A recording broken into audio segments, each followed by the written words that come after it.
Hello, what time is it where you are right now? Type the hour in the comments. I hadn't been back home for Christmas in almost 4 years, and to be honest, if Angela hadn't texted me saying Mom was really hoping we could all be together this year, I probably would have skipped it again without much thought. It wasn't that I hated my family. Hate's too strong and too simple. It was more that I knew the rhythm of things, and that rhythm never changed. Angela would arrive glowing like a walking Better Homes and Gardens ad, with her two blonde kids in tow and her husband Greg, who always smelled like pine and cigars. Mom would fawn over their coats, their haircuts, the brand of cranberry sauce Angela picked up, just in case. Dad would sit in the recliner pretending not to hear the undercurrent of passive aggression running through every word Mom spoke. And I'd be the background character in someone else's holiday card. But this year, something was different in me. I hadn't said anything to anyone, but for the past 6 months, I'd been letting a certain bitterness ferment, like wine left open on the counter. At first, it just sours a little, but leave it long enough and it becomes something darker, heavier. I didn't have a plan when I packed my bag and drove the 4 hours to the old house on Willow Lane. But I think I knew even then I wasn't coming to celebrate. I was coming to settle something. The house looked exactly the same beige siding, same cracked driveway where Angela broke her ankle back in junior high and still got a car the next year for being brave about it. I stepped inside, and there it was, pine candles lit, Bing Crosby playing low in the background, and the familiar sharp scent of Mom's perfume, the one that smelled like magnolia and something artificial. Mom greeted me with that tight smile she reserves for company she doesn't trust. "Oh, Lauren, you look rested," she said, handing me a wine glass before I even got my coat off. I took it, bit back the urge to correct her, and smiled. Angela was already there, of course, in a cashmere sweater and boots that probably cost more than my rent. She threw her arms around me like we were best friends who hadn't talked in years, which, ironically, was true, and I let her hug me, rigid as ever. Dinner was a quiet war zone, the kind where no one raises their voice but everyone's armed to the teeth. Mom commented on Angela's new haircut. Angela joked about how hard it was finding gluten-free options for the kids. And I passed the mashed potatoes like I wasn't a human person with thoughts and history sitting right there. At one point, Mom looked across the table and said to me, "You know, your sister's always been the star. Even when you two were little, she just had that something." She said it like she was reading a weather report. No emotion, no awareness of how it might land. And I nodded. I nodded, because what else do you do when your mother finally says the thing she's been implying for 30 years out loud? As we cleared the plates, I stayed behind in the kitchen while the others went to watch a movie. Mom joined me a few minutes later, reaching for a bottle of her favorite red. She poured herself a heavy glass, then topped off mine like we were old friends catching up. That's when she said it again, a little slurred this time, like she didn't even realize she was repeating herself. "Your sister's always been the star, you know. It's not your fault. Some people just shine." I dried the dessert plate slowly, deliberately. I didn't say much, just smiled, nodded, played my role. But inside something snapped. It wasn't a loud snap, more like the quiet snap of a twig under fresh snow. I knew, in that moment, that she wasn't saying it to hurt me. That would have been easier to forgive. No, she was saying it because she truly believed it. She had no idea she'd buried me under my sister's spotlight so long ago I barely remembered what sunlight felt like. Later, when everyone had gone to bed and the house was quiet except for the ticking of that awful antique clock in the hallway, I crept into the kitchen and opened the drawer where Mom kept the fancy stationery. I wrote something down, just a few lines, just enough to shift the earth beneath her feet. Then I folded the note carefully and tucked it into the dessert box labeled "For Tomorrow, Angela's favorite." The next day would bring more than fruit tart. It would bring reckoning, and I'd smile through every bite. The message came mid-morning, long after I'd already had my coffee and taken a slow walk down the icy sidewalk of our childhood street, breathing in the sharp, almost medicinal cold, the kind that cuts through your coat and slips down your spine like a reminder you can't ignore. I had no plans for the day beyond pretending everything was fine, staying quiet during board games, and maybe sneaking another slice of the tart I'd helped Mom put away the night before. The one that now sat in the fridge like a silent accomplice to something that hadn't quite happened yet, but was definitely underway. Angela's text, as always, was brief and impossible to ignore. "What did you say to Mom? She's in her room crying. She won't talk to anyone. What happened?" I stared at the words for a long moment, letting the question hang in the air like the final ring of a church bell, loud even after it's gone. Then, without flinching, I typed back, "No idea. Maybe she's just tired." A lie, obviously, but not a cruel one. More like one of those soft lies families tell themselves to keep the peace, like saying someone passed peacefully, or that childhood was mostly good. I hit send and slid my phone back into my pocket, then turned and looked at the house looming behind me, the place where so many truths had been buried under polished wood floors and festive table settings. By the time I got back inside, the tension was already ripe, hovering like the smell of something gone sour. Angela was in the hallway, whispering to Dad, who stood there with that blank, baffled look he always wore when emotions got too loud for him to ignore. He wasn't a cruel man, just distant, like someone watching his own family through foggy glass. "She won't come out," Angela said when she spotted me. Her voice had that high, tight quality it got when she wasn't in control. "She said she has a headache, but she's clearly been crying." "What did you say last night?" I shrugged, walking past her toward the kitchen with an almost bored grace I knew would irritate her. "Nothing," I said over my shoulder, reaching for the coffee pot and pouring myself a fresh cup like it was just another Tuesday. "We just talked a little while we did the dishes. She seemed fine to me." Angela followed me in, crossing her arms like she was gearing up for a fight she hadn't decided how to start yet. "She said something about a note," she muttered, her eyes narrowing just slightly, scanning my face for a flicker of guilt or satisfaction or even recognition. "Did you leave her something?" I sipped my coffee slowly, savoring the bitter warmth before replying. "Maybe. I think I wrote Merry Christmas on a card or something. Nothing dramatic." But Angela wasn't stupid. She never had been. Entitled, maybe. Oblivious sometimes, but not stupid.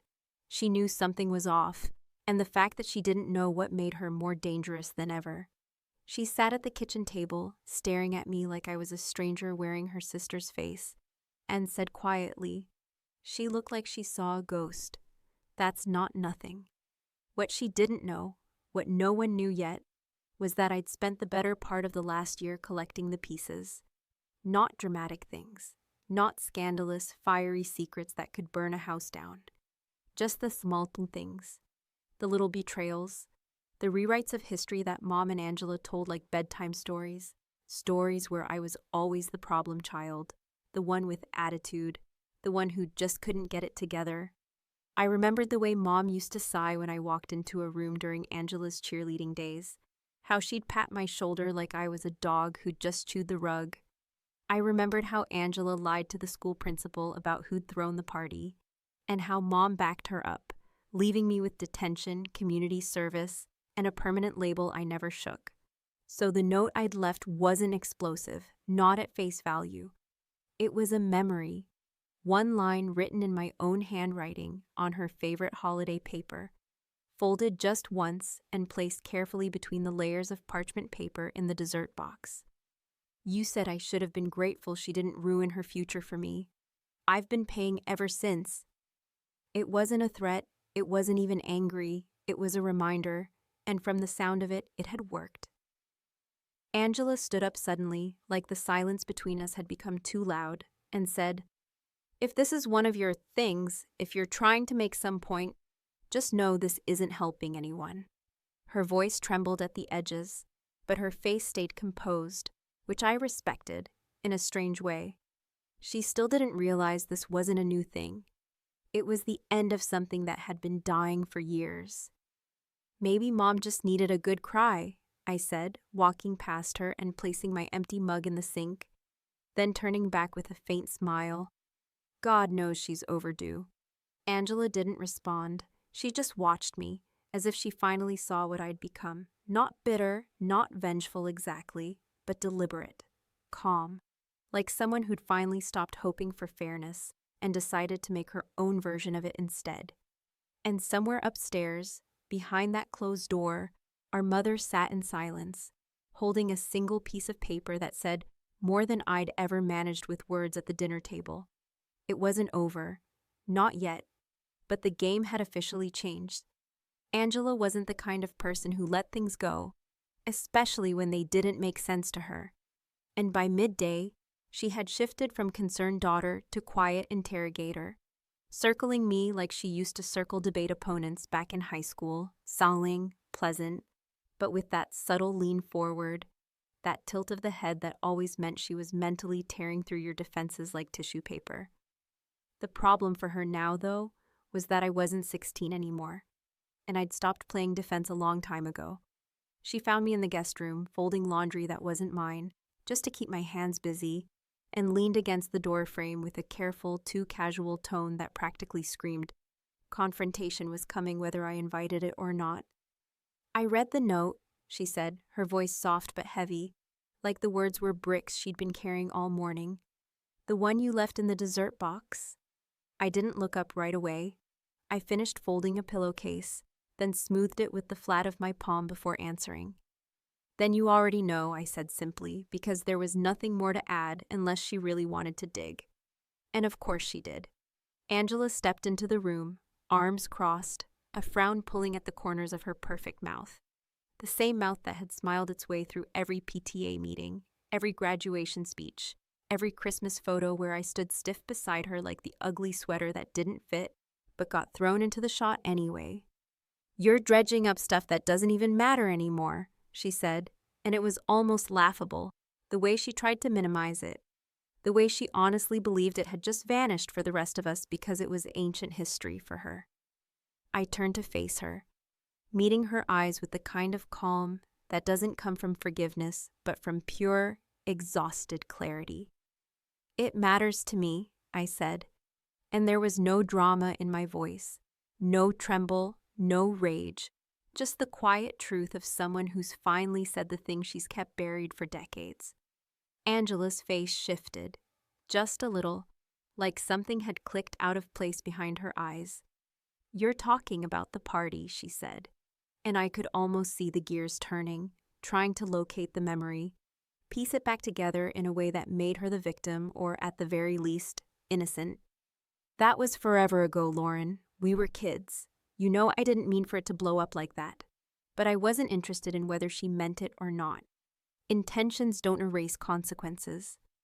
"You knew I didn't throw that party," I said, stepping toward her now, not to threaten, but to finally put us on equal ground.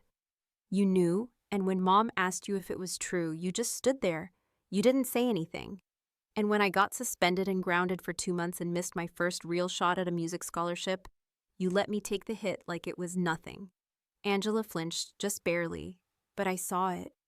The way her confidence wobbled. The way she opened her mouth like she wanted to argue, and then closed it again when she realized she couldn't. "I was scared," she finally said, her voice barely audible. "I thought if I got in trouble, I'd lose my place on the team. And Mom, she was so sure it was you." "That's the part that always stuck," I said, stepping back now, arms crossed. "She was so sure, and you let her be." There was a long silence between us then, the kind that fills the room with more noise than shouting ever could. And for a moment, I wondered if she was going to cry. But Angela never cried until it was safe to do so. And even then, only when someone else could clean up the mess afterward. "I didn't know it mattered this much," she said at last, and while the words were pitifully insufficient, I appreciated that, for once, she didn't try to justify or twist it into a lesson. "You didn't have to know," I replied. "You just had to care." From the hallway, there was a faint creak, and when we turned, we saw Mom standing there in her robe, clutching the banister like it was holding her up. Her face was pale, her eyes puffy, and for once she didn't try to pretend she hadn't been listening. "That's not how it happened," she said, but her voice trembled, and her eyes didn't meet mine. I walked toward her slowly, each step calculated, controlled, and when I stopped just in front of her, I said, "Then tell us how it did." Because I remember everything, and I'm tired of being told I imagined it. Mom looked at Angela, then at me, then away again, her jaw tightening like she was physically trying to hold the truth in her mouth. "I asked her," she said finally, her voice cracking. "I asked her if it was true, and she didn't deny it. I thought, I thought maybe she was protecting you." That was the moment I realized how deep it ran. How even now, when the curtain was falling and the lights were burning out, she still had to believe there was a noble reason, a selfless spin to what happened. Because admitting she'd chosen the wrong daughter to believe would be too much for her pride to stomach. I didn't respond. I didn't need to. The truth was already unspooling in the space between us, messy and raw and irreversible. Angela didn't say anything either, but her face said enough. She looked like someone who'd just realized the foundation under her feet wasn't stone, but thin glass, and it had started to crack. And that's the thing about glass. It doesn't shatter all at once. It cracks slowly, silently, before it collapses. This wasn't the collapse, not yet, but it was the first real fracture, and I had every intention of watching it spread. Dinner that night was supposed to be festive, a final celebration before everyone went their separate ways, returning to their lives full of polished surfaces, polite conversations, and the illusion of emotional normalcy. But instead, it became the carefully set stage for the kind of reckoning that doesn't raise its voice or flip the table, but simply removes the last piece of a shaky tower and lets gravity do the rest. I helped Mom in the kitchen as if nothing had happened that morning, as if I hadn't watched her face fall apart under the weight of old truth, as if Angela hadn't spent most of the afternoon pacing around like she was rehearsing a closing argument in a trial she hadn't prepared to lose. The dining room looked as it always did, crystal glasses that were never used the rest of the year, the good china plates that Mom only brought out for show, and those same linen napkins with the wine-colored embroidery that always made the table look like it belonged in a magazine ad. For a life no one actually lived. Angela sat across from me, silent but vibrating with energy, like a person trying to hold onto their temper in front of a firing squad, while Greg, clueless as ever, tried to make small talk about airport delays and his new smartwatch. The kids were already done eating before we even passed the ham around, and Dad sat at the head of the table with his usual half-interested expression, like he was waiting for the right moment to check out without anyone noticing. It started subtly, as these things always do. Mom offered Angela another helping of the sweet potatoes, commenting, almost absent-mindedly, that she'd forgotten to make the kind I liked because she wasn't sure if I still ate like that. That was her way, cutting remarks delivered in a sing-song tone, always just shy of cruel, always deniable if challenged. I didn't take the bait, not this time. I just smiled politely, placed my fork down gently, and reached for my wine instead. Angela cleared her throat, and the table quieted just a little. She turned toward me, her voice soft but deliberate, and said, "Lauren, maybe this isn't the time, but I think we should talk about what happened. About the note and everything." Mom stiffened in her chair, fork hovering midair, while Greg looked confused, eyes darting between us like he'd just realized he'd walked into the third act of a play he hadn't been watching. Dad didn't move at all. He just kept chewing, eyes fixed on his plate like nothing short of a nuclear blast could draw him into this. I met Angela's gaze across the table and said, without raising my voice, "You mean the truth? Sure, let's talk about it. You go first." Angela's face twitched, and I could see her balancing that careful line between guilt and control. "I made a mistake," she began, glancing briefly at our mother before continuing. "A long time ago, I didn't speak up when I should have, and I let Mom think it was you who threw the party. That alone would have been enough to blow the doors off most families, but not ours, not the Carson family. We were experts in rerouting discomfort, in redirecting blame, in polishing pain until it gleamed like good silver. And true to form, Mom jumped in before I could respond, her voice brittle and defensive. She was young, we all were, and I had to make a decision based on the information I had. But you didn't have information, I said, placing my wine glass down with a little too much force. You had suspicion. You had a pattern you assumed was true. And you ran with it. I had to protect the one who had more to lose, perhaps. She snapped, then immediately clamped her mouth shut, as if realizing too late that she'd said the quiet part out loud. There it was, the truth. Not dressed up, not sanitized, just spilled out in the open like wine on a white tablecloth. And no one moved to clean it up. Angela turned to her, eyes wide with a mixture of shock and something bordering on betrayal. Wait, what? She asked, her voice thin. You mean you knew it wasn't her? Mom's face fell, all the fight draining out of it at once. I didn't know, she said weakly, voice cracking. I couldn't let it be you. You had your scholarship, your competitions, your future. Lauren, she was already struggling. I thought it wouldn't hurt her as much. There are moments in life when you feel something shift, irreversibly, quietly, but unmistakably. And this was one of them.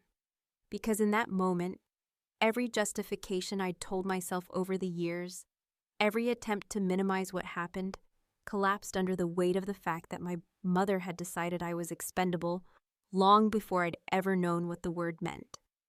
Then, just as the silence began to stretch too long, Dad set down his fork. For a moment, I thought he was going to get up and leave, as he often did when emotions ran too high. But instead, he looked up, straight at Mom, and said in a voice I hadn't heard in years, steady, sober, and tired, Carol, I remember that night. You didn't ask Angela. You told her what happened, and she didn't correct you. That's not the same thing. Mom blinked, stunned. You were drunk, she said quietly. I wasn't that drunk, he replied. And then he turned to me. You told the truth. I should have backed you up. The room was frozen. Angela's kids were wide-eyed and silent. Greg looked like he wanted to vanish into the centerpiece. And for the first time in a long time, no one looked at Angela. All eyes were on Mom and me, and I wasn't done. I reached into my sweater pocket and pulled out my phone. I want to play something, I said, tapping the screen and placing the device on the table. It was old, recorded years ago, back when Angela and I were in high school, back when she thought she was untouchable and loved to perform for her friends. It was a recording of her at a sleepover, bragging, laughing even, about how Mom's always got my back. I could run over a mailbox and she'd find a way to blame Lauren. The voice was unmistakably hers, the tone giddy, arrogant. The table was dead silent as the audio played. And when it ended, no one said a word, not even Mom, because what was there left to say? Truth, once released, doesn't ask for permission to ruin what's left. And I wasn't done telling mine. The morning after the dinner, the house didn't hum with the usual post-holiday clatter of dishes and leftover casseroles being shuffled into containers and marked with Sharpie. Instead, it was unnervingly quiet, as if the walls themselves had taken a breath and were waiting to see what would happen next, holding still in the presence of a family that had, without raising its voice, just split wide open like a fruit that had been too ripe for too long. I sat at the kitchen table with a cup of lukewarm coffee and the last sliver of tart, Angela's favorite, or at least it used to be, and watched the winter light struggle through the frosted window, thinking not about revenge, not even about justice, but about the strange peace that follows when you stop pretending to be someone who doesn't remember. No one spoke to me that morning. Not Angela, not Greg, not even the kids, who usually orbited the adults with the chaotic energy of loose electrons. Angela stayed upstairs, her door closed, and Greg left early to check on the flight situation, though we all knew it was just an excuse to escape the fallout zone. Dad sat in his recliner, as always, though this time he didn't bother with the television, just stared at the blank screen as if it held all the answers he'd spent the last 30 years avoiding. Mom hadn't come down at all. I wasn't surprised. There are certain truths so deeply embedded in a person's sense of self that to face them directly would be like staring at the sun, blinding, disorienting, and ultimately unbearable. And I suspected Mom had finally glimpsed that light, just enough to know she could never see things the same way again. But unlike me, she didn't want to see. She wanted the blur, the comfort of familiar lies. Around noon, as I was packing my things, folding sweaters I hadn't worn, and slipping books back into my bag with the precision of someone who needed to keep her hands busy, I heard soft footsteps behind me. I turned, expecting to see Angela, maybe even ready for another round of brittle apologies or defensive logic. But it was Dad, holding 2 mugs of coffee, his face unreadable in the way only years of marital silence can teach a man to be. He handed me 1 mug and sat on the edge of the bed like a visitor in someone else's house, not looking at me as he spoke. "She didn't mean to break you," he said, and the weight of that statement hung in the air for a moment before he added, "But she did." I didn't answer right away because I knew he wasn't looking for a response. He just needed to say it, to unburden himself with a truth he'd watched unfold in slow motion over decades, but never had the courage to interrupt. "It's funny," I finally said, my voice steady. "I didn't come here planning to do anything dramatic. I didn't even think I'd bring it up. I just wanted to not disappear." Dad nodded slowly, staring down into his mug like maybe it held a time machine. "You were always the one who paid quietly," he said. "And your mother, she liked things quiet." There it was, the unspoken agreement of our entire family dynamic. Angela got to be the star because she sparkled. I got to be the background because I didn't scream when I was hurt. Silence was our currency. Silence was mistaken for peace. "I think she's afraid now," Dad said after a moment, his voice softer than I'd ever heard it. "Afraid you won't come back." I looked at him, really looked at him for the first time in what felt like years, and asked, "Would that be a tragedy?" He didn't answer, but his silence felt different this time. Not cowardice, not dismissal, just acknowledgement. He wasn't defending her. He wasn't even excusing himself. He was finally sitting in the mess with me, even if it was too late to clean any of it up. When I left that afternoon, the air outside was sharp and clear, the kind of cold that makes your eyes water before your skin even registers the chill. I loaded my bag into the car without ceremony, half expecting someone to stop me at the last moment, to call out from the porch with one final plea or half-baked reconciliation. But the front door stayed shut, and the curtains didn't move. As I slid into the driver's seat, adjusting the rearview mirror out of habit, I caught a glimpse of her, Mom, standing behind the upstairs window, not waving, not scowling, just watching. Her face was unreadable, as it had been my entire life, a blend of calculation and denial so precise it almost looked like love from a distance. I met her gaze for one long second, and for the first time, I didn't feel the ache to be seen, to be chosen. I just felt done. The engine started with a familiar rumble, and I backed out of the driveway slowly, watching the house shrink in the rear view, each pane of glass and strip of siding a tiny monument to years of quiet betrayals dressed up as traditions. I didn't cry. I didn't smile. I just drove. And somewhere between that house and the long stretch of highway that led back to my own life, I realized that revenge, when it works, doesn't always come with fireworks or confessions or slammed doors. Sometimes it comes with silence, deliberate, cold, and final. A silence that says, "I remember everything and I won't carry it anymore." Because the truth is, I didn't want to destroy her. I didn't even want her to suffer. I just wanted her to finally feel it. There's a difference.